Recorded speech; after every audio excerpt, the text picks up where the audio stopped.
আল্লাহ রাব্বুল আলামিন বলেন মুমিনদের আরেকটা বৈশিষ্ট্য হচ্ছে ওয়াবিল আখিরাতি হুম ইউকিনুন। আল্লাহ বলেন তারা আখিরাতের ব্যাপারে পরিপূর্ণ ইয়াকিন রাখে। বলেন সুবহানাল্লাহ। নতুন একটা বিষয় এখানে আল্লাহ তাআলা এই পর্যন্ত, এটা তো হলো মুমিনদের 5 নাম্বার বৈশিষ্ট্য। এই 5টা বৈশিষ্ট্যের আগে বিগত 4টা বৈশিষ্ট্য বয়ান করতে গিয়ে আল্লাহ যে শব্দ ব্যবহার করেছেন, যে বাক্য ব্যবহার করেছেন, সেটা হচ্ছে ইউমিনুনা, ঈমান আনা। খেয়াল করেন, আল্লাহ বলেন আল্লাযিনা ইউমিনুনা বিল গায়ব, যারা গায়েবের উপর ঈমান আনে। 2 নাম্বার ওয়া ইউকিমুনাস সালাহ, যারা নামাজ প্রতিষ্ঠা করে। এরপর ওয়াল্লাযিনা ইউমিনুনা বিমা উনজিলা ইলাইকা, যারা আপনার উপরে যা নাজিল করা হয়েছে সেগুলোর উপর ঈমান আনে। 4 নাম্বার ওয়ামা উনজিলা মিন ক্বাবলিক, আপনার পূর্ববর্তী নবীদের উপরও যা নাজিল করা হয়েছে সেগুলোর উপর ঈমান আনে।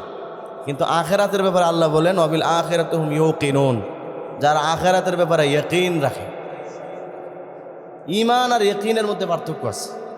1 নাম্বার বিষয় ছিল গায়েবের উপর ঈমান আনা, 2 নাম্বার বিষয় ছিল নামাজ কায়েম করা, 3 নাম্বার বিষয় ছিল আল্লাহ প্রদত্ত রিজিক থেকে আল্লাহর রাস্তায় ব্যয় করা।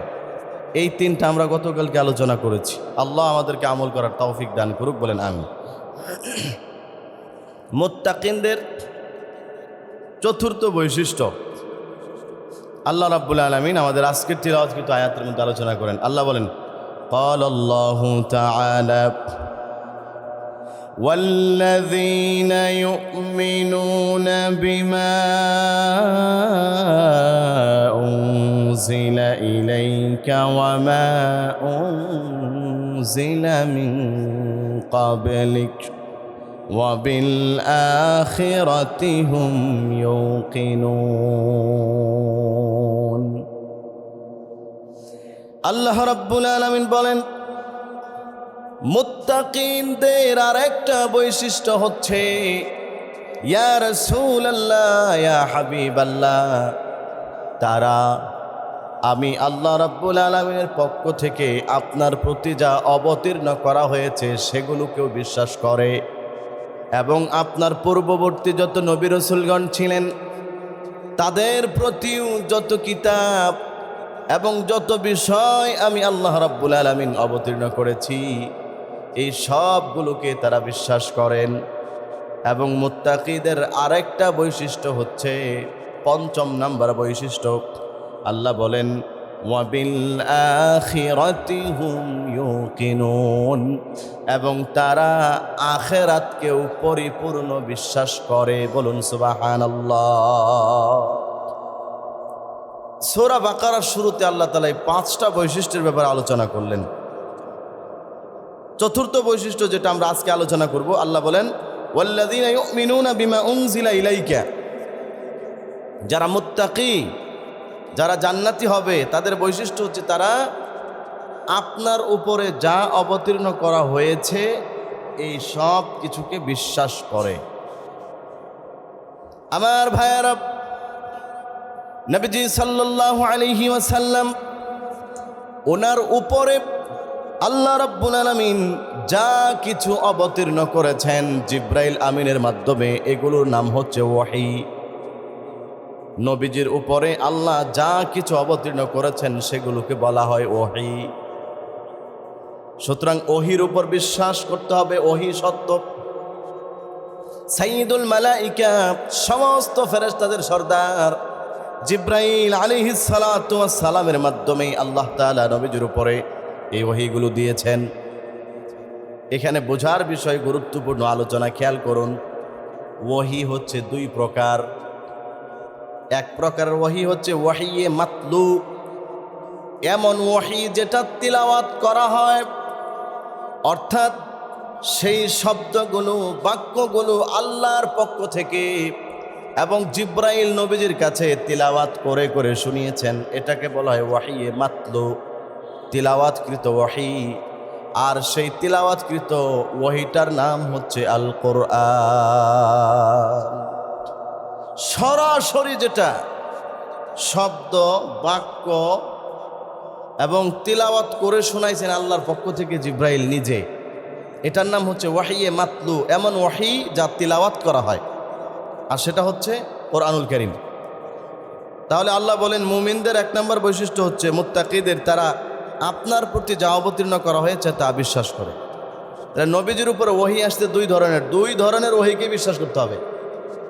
এটা গুরুত্বপূর্ণ একটা পয়েন্ট আলোচনার, ইমানদার হওয়ার জন্য দুই ধরনের ওহীকে বিশ্বাস করতে হবে। এক নম্বর ওহী এমন ওহী যেটা তিলাওয়াত করা হয়, আর সেটা হচ্ছে কোরআনুল কারীম। আরেকটা ওহী আছে ওহী গায়রে মাতলুব। আরেকটা ওহী হচ্ছে এমন ওহী যা তিলাওয়াত করা হয় না, কিন্তু ওইটা বিশ্বাস না করলে কেউ ইমানদার হতে পারবে না। ওইটা বিশ্বাস না করলে কেউ মুত্তাকি হতে পারবে না। ওই ওহীটার ব্যাপারেও সকলের জন্য মনে প্রাণে বিশ্বাস জরুরি। যেই ওহীটা তিলাওয়াত করা হয় না, দ্বিতীয় প্রকারের ওহী, ওই ওহীটার নাম হচ্ছে হাদিস। হাদিস বিশ্বাস করা এটাও ইমানের অন্তর্ভুক্ত। এই কথাটাই নতুন একটা কথা, যেটা হয়তোবা অনেকে খুব কমই শুনে থাকবেন, অথবা অনেকে চিন্তা করে অনেক সময় যে আমরা হাদিস কেন মানব, হাদিস কি মানা জরুরি, এটা কি কোরআন দ্বারা সাবেত আছে? তাদের সেই প্রশ্নের দলিল হচ্ছে এটা। আল্লাহ বলেন মুত্তাকিদের বৈশিষ্ট্য হচ্ছে তারা আমি আল্লাহ নবীজির উপরে যা অবতীর্ণ করেছি সব বিশ্বাস করে। এখন বলতে পারেন তাহলে হাদিস কি আল্লাহর পক্ষ থেকে নবীজির উপর অবতীর্ণ হয়েছে? জি হ্যাঁ। হাদিস কাকে বলে? হাদিস বলা হয় নবীজি সাল্লাল্লাহু আলাইহি ওয়াসাল্লামের অন্তরে আল্লাহ তাআলা কথাগুলো জিবরাইলের মাধ্যমে ঢেলে দিয়েছেন। সুবহানাল্লাহ বলেন। কিন্তু জিবরাইলের তিলাওয়াত করে নাই। কোরআন যেরকম তিলাওয়াত করে শোনাইছেন, তেলাওয়াত করে শোনাইলেই ওইটা কোরআন। আর যেটা তিলাওয়াত করে শোনান নাই, কিন্তু আল্লাহ নবীজিকে বলছেন আপনি আপনার মুখ দিয়ে বলেন, বিষয়বস্তু আল্লাহর পক্ষ থেকে, শব্দগুলো সবকিছু আল্লাহর পক্ষ থেকে, কিন্তু আল্লাহ তাআলা বলছেন আপনি বলেন। নবীজি সাল্লাল্লাহু আলাইহি সাল্লাম নিজের মুখ দিয়ে যেটা বলছেন ওটার নাম হচ্ছে হাদিস। এটা হচ্ছে দ্বিতীয় প্রকারের ওহী, ওই ওহী যেটা তিলাওয়াত করা হয় না। আমার ভাইয়েরা, এজন্য হাদিস বিশ্বাস করা ঈমানের অন্তর্ভুক্ত। কোনো মানুষ যদি হাদিস বিশ্বাস না করে সাথে সাথে সে বেঈমান হয়ে যাবে। আমাদের সমাজের মধ্যে ভ্রান্ত একটা দল নতুন করে আবির্ভাব হয়েছে, ওদের নাম হচ্ছে আহলে কোরআন। আহলে কোরআন মানে হচ্ছে কোরআনের অধিকারী, কোরআনের দল। ওদের বক্তব্য হচ্ছে যা কোরআনে আছে তা মানব। তার মানে যেটা হাদিসে আছে সেটা তারা মানতে রাজি না। মুনকিরে হাদিস, হাদিস অস্বীকারী, ওই মুনকিরে হাদিস যারা, হাদিস অস্বীকারী যারা, আহলে কোরআন যারা, নিঃসন্দেহে বিনা দলিলে ওরাও কাফের। একজন হিন্দু ও যেরকম কাফের, যে হাদিস মানে না সেও কাফের। কারণ নবীজি সাল্লাল্লাহু আলাইহি ওয়াসাল্লাম যেই কথাগুলো বলেছেন, একটা কথাও নিজের পক্ষ থেকে বানায় বলেন। সুবহানাল্লাহ বলেন। আল্লাহ রাব্বুল আলামিন কোরআনুল কারীমের মধ্যে বলেন ওয়ামা ইয়ানতিকু আনিল হাওয়া ইন হুয়া ইল্লা ওয়াহয়ুন ইউহা। আল্লাহ বলেন আমার প্রিয় নবী মুহাম্মদুর রাসূলুল্লাহ কখনো নিজের পক্ষ থেকে বানায় কিচ্ছু বলে না, বরং আমি আল্লাহর পক্ষ থেকে যেটা বর্ণিত করি, যেটা বলার জন্য বলি, তিনি শুধু সেটাই বলেন। বলেন সুবহানাল্লাহ। একজন কবি বলতেছেন নবীজির ব্যাপারে, মুহাম্মদ হরগিজ না গুফতা তানা গুফতা জিবরাইল, মুহাম্মদ হরগিজ না গুফতা তানা গুফতা জিবরাইল, জিবরাইল হরগিজ না গুফতা তানা গুফতা রব্বুল জলিল। কবি বলেন মুহাম্মদ সাল্লাল্লাহু আলাইহি ওয়াসাল্লাম ততক্ষণ পর্যন্ত নিজের পক্ষ থেকে বানিয়ে একটা শব্দও বলে না, কিচ্ছু বলে না, যতক্ষণ পর্যন্ত জিব্রাইল ওনার কাছে না বলে। আর জিব্রাইল নিজের পক্ষ থেকে বানিয়ে কিচ্ছু বলেন না যতক্ষণ রব্বুল আলামিন আরশের মালিক আল্লাহ তাআলা কিছু না বলে। তার মানে নবীজির কথাগুলো যোগসূত্রে এগুলো আল্লাহর পক্ষ থেকেই আসে, বানায়া নবীজি কিচ্ছু বলেন না। ঠিক কিনা বলেন? এটাই হচ্ছে ঈমান। এজন্য আল্লাহ রাব্বুল আলামিন বলেন ওয়াল্লাযীনা ইউমিনুনা বিমা উনজিলা ইলাইক। ওগো নবী, যারা ঈমানদার তাদের বৈশিষ্ট্য হচ্ছে আমি আল্লাহ আপনার উপরে যা অবতীর্ণ করেছি তারা সব কিছুকে বিশ্বাস করে।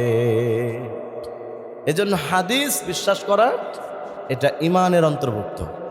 কোনো হাদিস কেউ যদি অস্বীকার করে তাহলে সাথে সাথে বেঈমান। কোরআন অস্বীকার করলে যেরকম বেঈমান, হাদিসের কোনো অংশ অস্বীকার করলেও মানুষ বেঈমান হয়ে যায়, ঈমানদার থাকে না।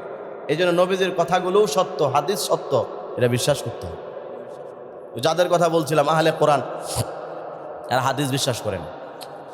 এরা বলে যে সব চলবে কোরআন দিয়া, হাদিস দিয়া কিছু চলবে না। অথচ ইসলামের বক্তব্য হচ্ছে সব কিছু চলবে কোরআন এবং সুন্নাহ অনুযায়ী, কোরআন এবং হাদিস অনুযায়ী চলবে। এই দুইটাকে সমন্বয় করতে হবে। কিছু কিছু মানুষ থাকে কথা বলে সুন্দর কথা, কিন্তু মতলব খারাপ। কথা বলছে ভালো, কিন্তু কথার উদ্দেশ্য খারাপ। হযরত আলী রাদিয়াল্লাহু তাআলা আনহু মসজিদের মধ্যে খুতবা দিচ্ছেন, এমন সময় একজন কাফের, মূলত সে খেলাফত বিরোধী, ইসলামের খেলাফত মানতে রাজি না, সে মসজিদের মধ্যে দাঁড়ায় বলতেছে ইনিল হুকমু ইল্লা লিল্লাহ, এই পৃথিবীর সব কিছু শুধুমাত্র আল্লাহর হুকুম দিয়েই চলবে, শুধুমাত্র কোরআন দিয়ে চলবে, হাদিস দিয়েই চলবে, আর কিছু চলবে না। নবী করিম সাল্লাল্লাহু আলাইহি সাল্লামের প্রিয় সাহাবী হযরত আলী রাদিয়াল্লাহু তাআলা আনহু শোনার পরে চুপ ছিলেন। তারপরে তিনি জবাব দিলেন, কালিমাতু হাক্কিন উরিদা বিহাল বাতিল।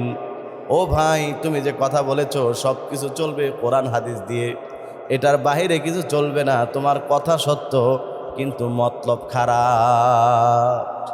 কথা তো সুন্দর বলছো, কোরআন হাদিসের বাইরে কিছু চলবে না, কথা তো সুন্দর, কিন্তু তোমার মতলব তো খারাপ। কি মতলব খারাপ? আলী রাদিয়াল্লাহু তাআলা কি বুঝছেন?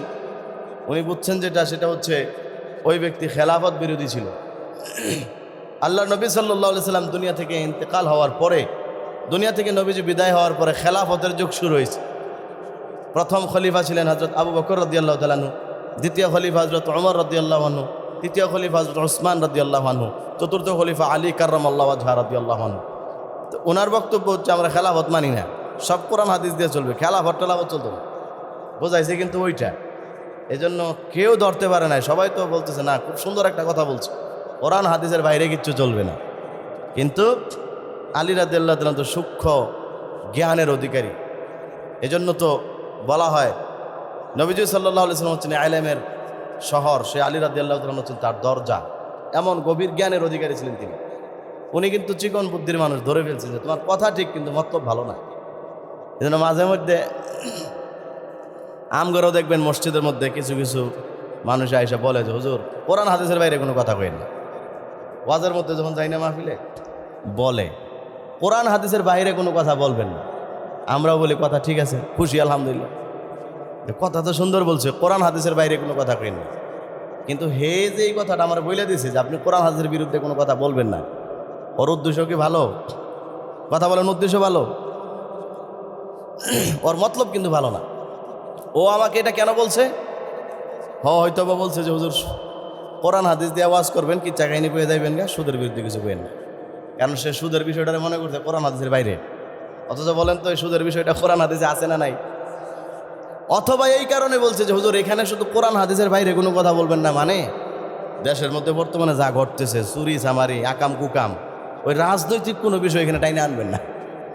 আচ্ছা বলেন তো এই দেশের মধ্যে যা ঘটতেছে এগুলো, এই রাজনৈতিক বিষয়গুলো, এগুলো কোরআনের মধ্যে আছে না নাই?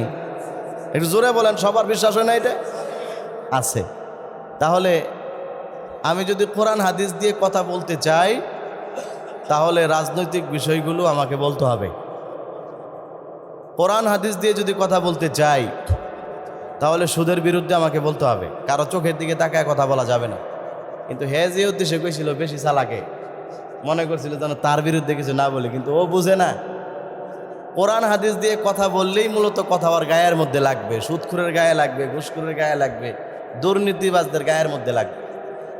আর যদি কোরআন হাদিস ছাড়া মানুষের চোখের দিকে তাকায় কথা বলি তাহলে দেখা যাবে এমন কথা বলবো যেটা সবার লগে মিল খায়, মজা লাগে, ওইটা কারো গায়ে লাগবে না। কিন্তু মূলত কোরআন এবং হাদিস, আল্লাহ বলেন হুদাল লিন্নাস, এটা আমি বানিয়েছি, এটা আমি নাজিল করেছি মানুষের হেদায়েতের জন্য, এটা নাজিল করেছি এই কারণে। সুতরাং এখানে এমন কিছু বিষয় আছে যেটা মানুষকে জান্নাতের দিকে পথ দেখাবে। সুতরাং যে নাকি সুদখোর, ওরে তো জান্নাতের দিকে কোরআন পথ দেখাবে না। এই জন্য সুদের বিরুদ্ধে যখন কথা বলবে ওইটা তার জন্য চিকিৎসা। যারা দুর্নীতিবাজ তাদের বিরুদ্ধে যখন কোরআন কথা বলবে দুর্নীতিবাজের বিরুদ্ধে, এটা তার জন্য চিকিৎসা। সে যদি ভালোভাবে গ্রহণ করে ঠিক হয়ে যেতে পারে তাহলে কোরআন তাকে জান্নাতে নেবে। আর অন্যথায় সে এই দুর্নীতিবাজের রোগে আক্রান্ত হওয়ার কারণে তার পরিণাম ফল হবে জাহান্নাম। এই জন্য হযরত আলী রাদিয়াল্লাহু তাআলা কথা ধরে ফেলছেন, তোমরা তো ঠিকই বলছো কোরআন ছাড়া কিছু চলবে না, কথা সুন্দর কিন্তু তোমার উদ্দেশ্য ভালো না। এই জন্য আহলে কোরআন যারা, তাদের কথা সুন্দর, যে কোরআনের বাইরে কোনো কথা চলবে না, কিন্তু উদ্দেশ্য কিন্তু ওইটা। কোরআনের বাইরে মানে কি, আমরা হাদিসও মানি না। জোরে বলেন নাউযুবিল্লাহ। এই জন্য কোরআন এবং হাদিস উভয়টাই আমাদেরকে মানা জরুরি। এই কথাটা বলছে আল্লাহ রাব্বুল আলামিন। এর পরের অংশে বলেন ওয়ামা উনজিলা মিন ক্বাবলিক, মুমিনদের বৈশিষ্ট্য হচ্ছে তারা আপনার উপরে যত কিতাব নাজিল করা হয়েছে এগুলোকে বিশ্বাস করবে, সাথে সাথে আপনার পূর্ববর্তী নবীদের উপরে যত কিতাব নাজিল করা হয়েছে ওই সবগুলোকেও তারা বিশ্বাস করবে। আল্লাহ রাব্বুল আলামিন এই পৃথিবীর নবী রাসূলদের উপরে অনেক কিতাব নাজিল করেছেন। সব কিতাব সত্য, সমস্ত কিতাবের কথাগুলো সত্য। তাওরাত সত্য, জাবুর সত্য, ইনজিল সত্য। যত কিতাব সহিফা ইব্রাহিম আলাইহিস সালামকে আল্লাহ তাআলা দিয়েছেন এই সবগুলো সত্য। ওইগুলোর কথা, কোরআনের কথার মধ্যে কোনো বৈপরীত্য নাই। কিন্তু আমাদেরকে নবীদের উপরে যা নাজিল করেছেন আল্লাহ সত্য বিশ্বাস করতে হবে। কিন্তু বর্তমানে আমাদের সামনে যদি কেউ পূর্ববর্তী কিতাবের কোনো কিছু দেখায়, চোখ বন্ধ করে সব কিছু বিশ্বাস করা যাবে না। বর্তমানে যদি কেউ যদি দেখায় দেয় যে এটা তাওরাতের মধ্যে আছে, এটা ইনজিলের মধ্যে আছে, ইনজিল তো এখন বর্তমানে পাওয়া যায় পৃথিবীতে, দেখেন এখানে আছে, কিন্তু এটা বিশ্বাস করা যাবে না। কেন? কারণ হচ্ছে এই পৃথিবীতে আল্লাহ নবীদের উপর যত কিতাব নাজিল করেছেন, শুধুমাত্র আমাদের কোরআন ছাড়া অন্য কোনো কিতাব হেফাজতের জিম্মাদারি আল্লাহ নেন নাই। এই জন্য পৃথিবীতে যত কিতাব ছিল সবগুলোর মধ্যে পরিবর্তন হয়েছে। ইহুদি পণ্ডিতরা, খ্রিস্টান পণ্ডিতরা টাকা পয়সার বিনিময়ে যেই বিধানগুলো তাদের বিরুদ্ধে যায় ওগুলো কেটে কেটে বাদ দিয়ে দিছে, আর যেগুলো তাদের পক্ষে আছে শুধুমাত্র এগুলোই রাখছেন। এই জন্য আমাদের আকীদা এবং বিশ্বাস, তাওরাত, ইনজিল, জাবুর সত্য, কিন্তু বর্তমানে যেটা আছে সব বিশ্বাস করা যাবে না। তাহলে বিশ্বাস করব কোনটা? আল্লাহ বলেন আমার কোরআনের সাথে তাওরাতের যে বিধান মিলবে আমি ওইটার প্রতি ঈমান আনলাম, ওইটা বিশ্বাস করলাম। কোরআনের সাথে যেটার বৈপরীত্য নাই আমি ওইটা বিশ্বাস করি। কথার কথা, কোরআনে আছে সুদ হারাম, এখন যদি তাওরাতের মধ্যে থাকে সুদ হালাল, বিশ্বাস করা যাবে? বিশ্বাস করা যাবে না। কেন? ওই হালাল হারামটা তারা কাইটে হালাল বানাইছে, বানাইয়া তারা নিজেরা প্যাকেজ বানাইছে। কিন্তু এই কোরআন, এটা বিশ্বাস করতে হবে নির্দ্বিধায়। কেন? আল্লাহ বলেন কোরআন আমি নাজিল করেছি, ইন্না নাহনু নাযালনা যিকরা ওয়া ইন্না লাহু লাহাফিযুন। আল্লাহ বলেন কোরআন আমি নাজিল করেছি এবং কিয়ামত পর্যন্ত আমি আল্লাহ এই কোরআন হেফাজত করব। পৃথিবীর কোনো মানুষ আমার কোরআনের একটা বিধান পরিবর্তন করার দুঃসাহস দেখাবে তো দূরের কথা, একটা জবরকে জের বানাতে পারবে না, একটা জবরকে পেশ কেউ কোনোদিন বানাতে পারবে না। বলেন সুবহানাল্লাহ। এটা থেকে কেউ হাত বাড়াইতে পারবে না, ওর হাত এর আগেই আল্লাহ রাব্বুল আলামিন ধ্বংস করে দিবেন। এই কোরআন পরিবর্তন হবে না। কিন্তু পৃথিবীর অন্য যত কিতাব আল্লাহ নাজিল করছেন ঠিক আছে, কিন্তু এগুলো হেফাজতের জিম্মাদারি আল্লাহ নেন নাই। এই জন্য মানুষ এগুলোতে বিকৃত সাধন করেছিল, পরিবর্তন করেছিল। এই জন্য আমরা বিশ্বাস করি এই কথা, নবীদের উপরে যত কিতাব আল্লাহ নাজিল করেছেন সব সত্য, কিন্তু এখন বর্তমানে যেগুলো পাওয়া যায় এটার মধ্যে যা লেখা আছে সব বিধান আমরা মানি না। মানি কোনটা? কোরআনের সাথে যেটা মিলে ওইটা, যেটা মিলে না বুঝতে হবে এটা ওরা নিজেরা বানাইছে, ওইটা বিশ্বাস করা যাবে না। এটাই হলো এই আয়াতের তাফসীর। আল্লাহ আমাদেরকে বোঝার তৌফিক দান করুন, বলেন আমিন। সর্বশেষ আল্লাহ রাব্বুল আলামিন বলেন মুমিনদের আরেকটা বৈশিষ্ট্য হচ্ছে وبالآخرة هم يوقنون আল্লাহ বলেন তারা আখিরাতের ব্যাপারে পরিপূর্ণ ইয়াকিন রাখে। বলেন সুবহানাল্লাহ।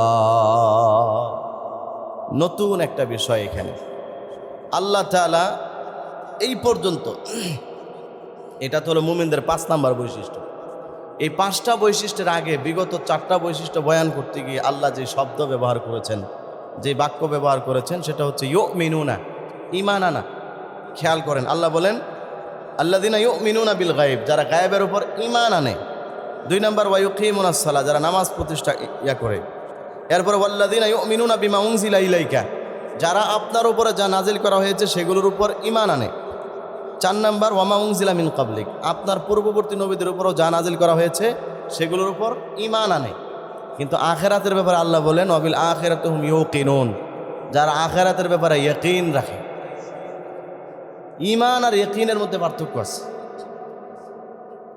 এটা একটা বোঝার মতো বিষয়। ঈমান আর ইয়াকিনের মধ্যে কি আছে? বিশাল একটা পার্থক্য আছে। ঈমান মানে হচ্ছে কোনো জিনিস শোনার পরে সত্যায়িত করা। সংক্ষেপে বলতেছি, কোনো জিনিস শুনলেন, বিশ্বাস করলেন, এটার নাম হচ্ছে ঈমান। আর ইয়াকিন মানে হচ্ছে একদম চোখে দেখার পরে, শুনছেন, শুনে বিশ্বাস হয়নি, একদম চোখে দেখছেন, দেখার পরে একদম আপনার চোখের সামনে ভাসতেছে, এরপরে ওইটাকে মানুষ বলে ইয়াকিন, বিশ্বাস। তাহলে এই হলো পার্থক্য। যেমন কেউ একজন বলল আপনাকে যে রাস্তায় একটা অ্যাক্সিডেন্ট হয়ে 3 জন লোক মারা গেছে, আপনি বিশ্বাস করছেন, এটা হলো ঈমান, নর্মাল বিশ্বাস করা। আরেকটা হচ্ছে যে চলো দেখে আসি, আপনি নিজে গিয়া দেখছেন আসলে লোক মারা গেছে, এটাকে বলে রায়ুল আইনি, নিজের চোখে দেখা। আল মুশাহাদা, নিজে একদম সাক্ষী হওয়া। এখন বলেন তো, একটা সংবাদ শুনে বিশ্বাস করা আর একটা নিজের চোখে দেখে বিশ্বাস করা, দুইটা কি সমান? দুইটা সমান না। আল্লাহ তাআলা বলেন আখিরাতের ব্যাপারে বিশ্বাসটা, ওই যে আগের যে কয়েকটা বিশ্বাস বললাম, গায়েবের প্রতি বিশ্বাস, নবীদের প্রতি যে কিতাব নাজিল করছে ওগুলোর প্রতি বিশ্বাস, ওই বিশ্বাসের মতো হইলে হবে না। আল্লাহ বলেন আখিরাতের প্রতি তোমাদের বিশ্বাসটা হইতে হবে ইয়াকিন। ইয়াকিন মানে হচ্ছে কেমন যেন আখিরাত সত্য, আখিরাতের বিষয়বস্তু সত্য, এটা তুমি শুধু শুনেই বিশ্বাস করো নাই, বরং তুমি তোমার চোখের সামনে দেখতেছো। আখিরাতের সব বিষয় সত্য। আল্লাহ বলেন ওয়াবিল আখিরাতি হুম ইউকিনুন, আখিরাতের প্রতি তারা ইয়াকিন রাখে। আখিরাত মানে কি? মানুষের মৃত্যুর পর থেকেই একদম বাকি যে জীবনটা শুরু হয়, সংক্ষেপে ওইটাকে বলা হয় আখিরাত, পরকাল। এই পরকাল বিশ্বাস করা, ইয়াকিন করা। যেমন আমাকে মরতে হবে, মরার পরে কবরের মধ্যে আমাকে সওয়াল করা হবে, প্রশ্ন করা হবে, উত্তর দিতে পারলে জান্নাতের পোশাক পরানো হবে, জান্নাতের বিছানা বিছানো হবে, জান্নাতের সাথে কবরের কানেকশন করে দেওয়া হবে। এটাকে বিশ্বাস করতে হবে। তবে বিশ্বাসটা শুধুমাত্র স্বাভাবিক বিশ্বাস নয়, এমনভাবে বিশ্বাস করতে হবে যে এটা আসলে সত্য, আমি নিজে দেখে আইছি। কথা বুঝতে পারছেন? এটা নাম হলো ইয়াকিন।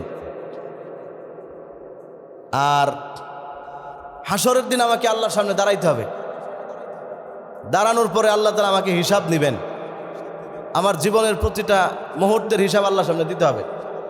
এটা আমি কোরআন থেকে শুনছি, নবীজির মুখ থেকে, হাদিস থেকে শুনছি। ইয়াকিনের অর্থ হচ্ছে শুধুমাত্র শুইনা বিশ্বাস করছি তা না, ওইটা কেমন যেন আমি নিজে দেখছি, অলরেডি আমি আমার চোখে কেমন যেন দেখছি, এইরকমভাবে বিশ্বাস করতে হবে। এইরকম বিশ্বাসটা জরুরি কেন? কারণ হচ্ছে আখিরাতের প্রতি মানুষের বিশ্বাসটাই মানুষের জীবন পরিবর্তনের মূল বিষয়। একজন মানুষ কোরআন বিশ্বাস করে, হাদিস বিশ্বাস করে, সব মানে, কিন্তু আখিরাতে আল্লাহর সামনে দাঁড়াইতে হবে, হিসাব দিতে হবে, আল্লাহ তাআলা তার সব বিষয় সম্পর্কে ধরবেন, এইটার সম্পর্কে বিশ্বাস করে, কিন্তু একটু দুর্বলতা আছে আর কি, আসলেই ধরে কিনা, মানে সন্দেহ আছে। তাহলে এই ইয়াকিন যার মধ্যে আছে, এই লোকটা পাপ কাজ থেকে বিরত থাকতে পারবে না। কিন্তু যার অন্তরে এমন বিশ্বাস থাকবে যে অলরেডি আখিরাতে যে আল্লাহ ধরে, ওইটা আমি দেখে আসছি, তাহলে বলেন এই লোকে কি গুনাহ করবে? এই লোকে গুনাহ করবে না। এই জন্য আল্লাহ তাআলা বলছেন ইয়াকিন। ইয়াকিন মানে হচ্ছে বিশ্বাস তো করবেনই, কিন্তু এমনভাবে বিশ্বাস করবেন কেমন যেন আপনার চোখের সামনে এটা আপনি দেখতেছেন অলরেডি। তার মানে এটা মিথ্যা হওয়ার কোনো চান্সই নেই।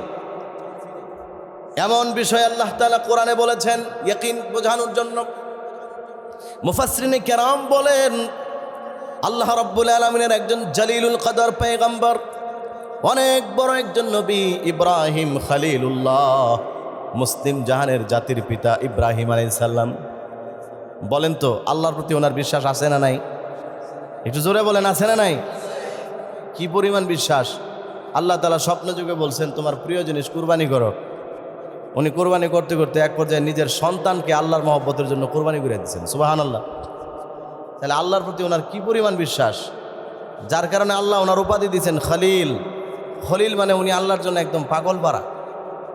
সেই ইব্রাহিম আলাইহিস সালাম পরকালের বিষয়ে, মৃত্যুর পরে আল্লাহ তাআলা আবার সবাইকে জীবিত করবেন, এই বিষয়টাকে আল্লাহর কাছে জানতে চাইলেন। আল্লাহ বললেন, হ্যাঁ, পরকালে তোমাদেরকে জীবিত করা হবে, আল্লাহর সামনে দাঁড়াইতে হবে।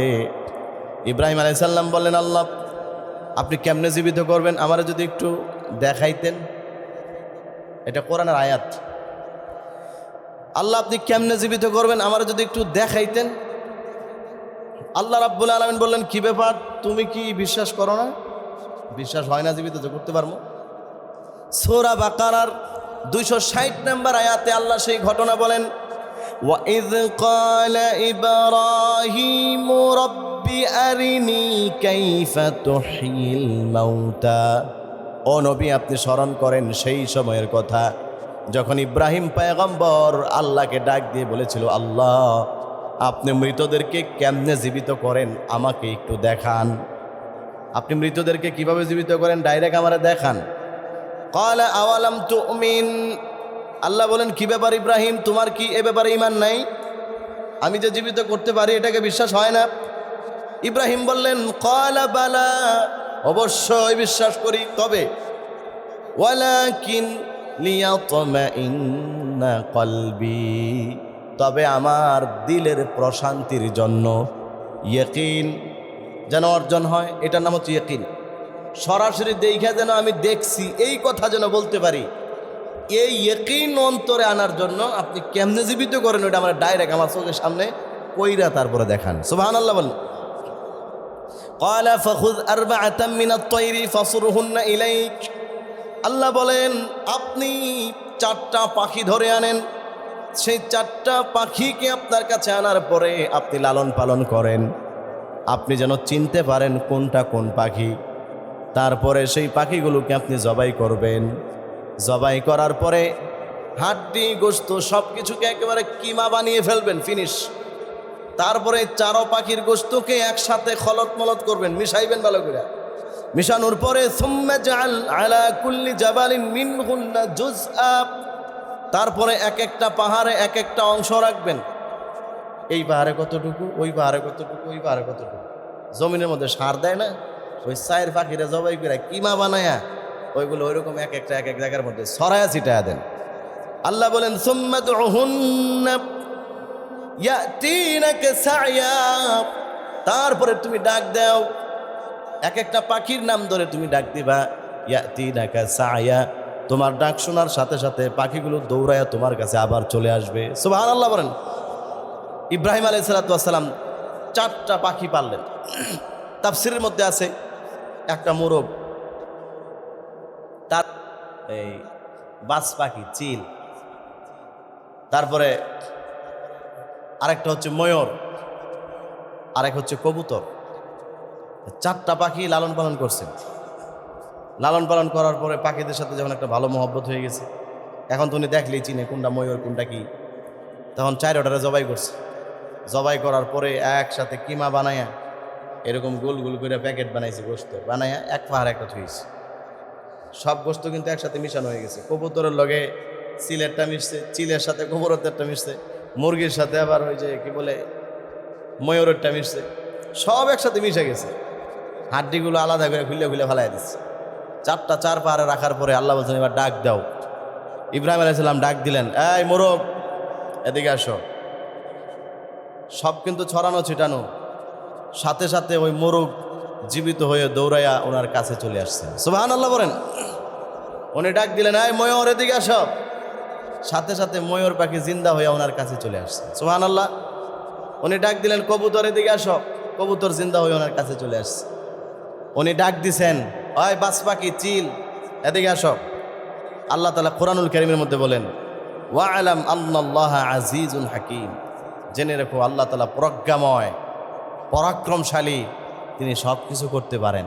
এই জন্য তোমার সামনে মৃতটাকে ছড়ায়া ছিটায়া যাওয়ার পরেও কেমনে জীবিত করতে হয় এটা তোমার সামনে আমি তোমার জীবিত করে দেখাইয়া দিলাম। সুবহানাল্লাহ। এখন বলেন, মৃত্যুর পরে আল্লাহ যে আমাদেরকে জীবিত করতে পারবেন এটার প্রতি আমাদের বিশ্বাস আছে না নাই? এই যে বিশ্বাস, এটা হলো নর্মাল বিশ্বাস।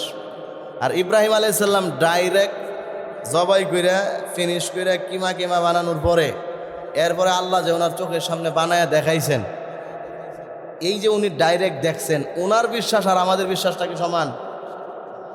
কিন্তু আল্লাহ রাব্বুল আলামিন বলেন সমান হইতে হবে। ইব্রাহিমের সামনে যেরকম বানায়া দেখাইছি উনি নিজে চোখে দেখেছেন, ঠিক তেমনি ভাবে ইমানদারদের বৈশিষ্ট্য হচ্ছে ওয়াবিল আখিরাতি হুম ইউকিনুন, তারা আখিরাতের প্রতি ইয়াকিন রাখে। অর্থ হচ্ছে মৃত্যুর পরে গোশতগুলো মাটির সাথে মিশে যাবে, হাড্ডিগুলো চূর্ণ বিচূর্ণ হয়ে মাটির সাথে মিশে যাবে। আল্লাহ তাআলা জীবিত করতে পারবেন বিশ্বাস করি, কিন্তু তোমাকে বিশ্বাস এমনভাবে করতে হবে যেন বিশ্বাসটা ইয়াকিনের পর্যায়ে চলে যায়। মানে হচ্ছে কেমন যেন তুমি আল্লাহ তাআলা মরার পরে গোশতগুলোকে জমা করছেন, হাড্ডিগুলোকে একত্রিত করেছেন, এটা তুমি তোমার নিজের চোখে দেখলে যেরকম বিশ্বাস হয়, পরকালটাকে তোমাকে এইভাবে বিশ্বাস করা লাগবে। জাহান্নামে একজন মানুষকে অপরাধের কারণে ধরে নিয়ে যাইতেছে, ওইটা যেন আপনি দাঁড়ায় দাঁড়ায় দেখছেন, এরকমভাবে বিশ্বাস করতে হবে যে না বিষয়টা আসলে সত্য। জান্নাতের মধ্যে নিয়ে গেছে, জান্নাতের নাজ নেয়ামতের অভাব নাই, ওইটা আপনি দাঁড়ায়া দেখছেন, এমন বিশ্বাস করতে হবে। এই বিশ্বাসটা যারা করবে এরাই হচ্ছে মুত্তাকি। আল্লাহ তাআলা বলেন উলাইকা আলা হুদাম মির রাব্বিহিম। সর্বশেষ শুধু অর্থ বলেই আজকে তাফসীর শেষ। এই পর্যন্ত আল্লাহ তাআলা আলোচনা করছেন ইমানদারদের সম্পর্কে। এই যে আখিরাতের ব্যাপারে এই বিশ্বাস, কোরআনের ব্যাপারে এই বিশ্বাস, গায়েবের ব্যাপারে এই বিশ্বাস, এবং নামাজ কায়েম করে, এবং আমি আল্লাহর পক্ষ থেকে যে রিজিক দিয়েছি তাকে এখান থেকে যারা ব্যয় করবে, উলাইকা আলা হুদাম মির রাব্বিহিম, এই লোকগুলো আল্লাহর পক্ষ থেকে দেওয়া হেদায়েতের উপরে আছে। সুবহানাল্লাহ বলেন। আল্লাহর পক্ষ থেকে দেওয়া হেদায়েত মানে কি? ওই যে ওই দিন বলছিলাম, গতকালকের আগের দিন, হেদায়েত দুই প্রকার। একটা হচ্ছে শুধুমাত্র রাস্তা দেখায় দেওয়া। নবীজির পক্ষ থেকে মানুষকে যে হেদায়েত দেয় এটা হচ্ছে শুধুমাত্র মানুষকে রাস্তা দেখায় দেয়। আর আল্লাহর পক্ষ থেকে মানুষকে আল্লাহ যখন হেদায়েত দেয় তখন এটার অর্থ হচ্ছে ইসালুন ইলাল মাতলুব, অর্থাৎ ওই মানুষকে জান্নাত পর্যন্ত ডাইরেক্ট পৌঁছায়া দেয়। সুবহানাল্লাহ। আল্লাহ বলেন যাদের মধ্যে এই চারটা বৈশিষ্ট্য থাকবে এরা হচ্ছে ওই সমস্ত মানুষ আলা হুদাম মির রাব্বিহিম, তারা রবের পক্ষ থেকে হেদায়েতের মধ্যে আছে, তার মানে এরা নিশ্চিত জান্নাতি। ওয়া উলাইকা হুমুল মুফলিহুন, আর এরাই হচ্ছে চূড়ান্ত সফল কাম। আল্লাহ তাআলা আমাদের সবাইকে এই চারটি ইমানদারের গুণে গুণান্বিত হওয়ার মাধ্যমে পরিপূর্ণ সফল কাম হওয়ার তৌফিক দান করুক। সবাই বলে আমিন।